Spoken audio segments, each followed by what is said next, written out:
oils and fats help break the chemical down, and the light acidity present in dairy products will also help neutralize the burn. Something citrusy like lemon juice isn't a bad idea either. From an evolutionary standpoint, it's easy to see why chili peppers came to develop capsaicin. Our reaction to the chemical is all part of the plant's defensive strategy, and it's a reaction shared by other species in the mammalian class. Curiously enough, birds are seemingly unaffected by the chemical and can be found eating freely from chili plants around the world without losing their cool.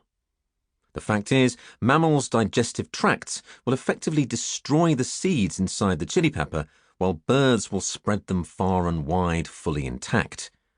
It behooves the pepper to make nice with its sky-bound friends, allowing the species to be fruitful and multiply.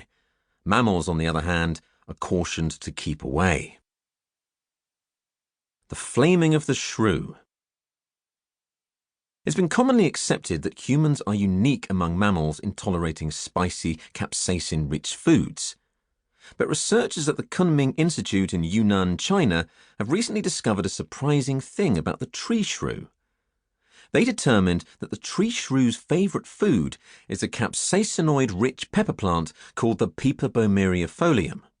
In order to study this further, scientists invented a kind of special-made treat for the little guys by adding the pepper's capsaicinoids to some corn pellets. The tree shrews eagerly snacked on the pellets, while mice stayed away. What's more, the shrews showed an increased preference for the corn snacks as the scientists jacked up the capsaicinoid content. So what's their secret?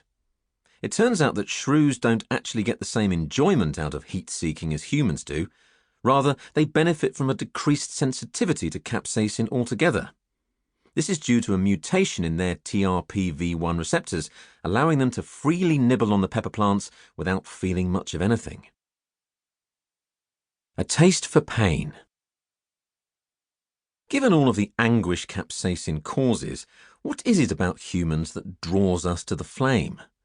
Why, despite the chili pepper's best efforts, do we keep coming back for more?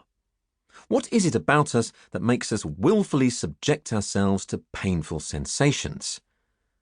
This bizarre aspect of human nature has been explored in art and philosophy throughout history.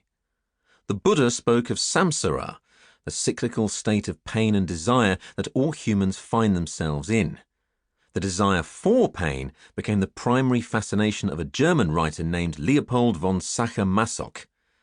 So notoriously depraved were his narratives of libertines getting their jollies from extreme pain that his name lent itself to a term we still use today, masochism.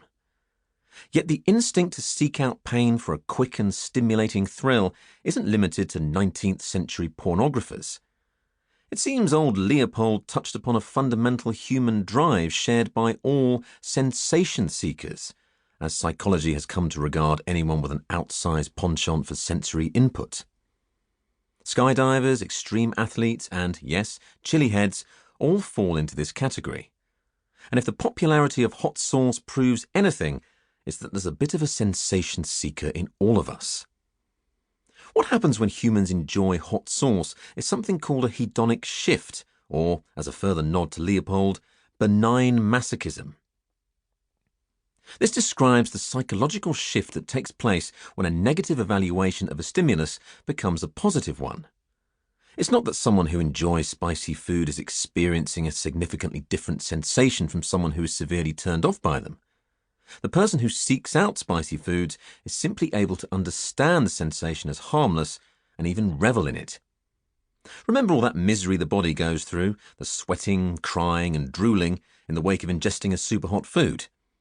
It turns out that adrenaline isn't the only chemical to flood the system in the midst of such a crisis. Endorphins, the neurochemicals credited with producing the fabled runner's high, are released as a sort of natural painkiller. This can leave behind a distinctly pleasant feeling, even after the pain has subsided. Those who have just come out on the other side of an extreme capsaicin experience have described a feeling like floating on air. That's why at any given hot sauce convention, you'll find euphoric grins on the same beet-red faces dripping with milk, snot, and sweat. Fiery funnies.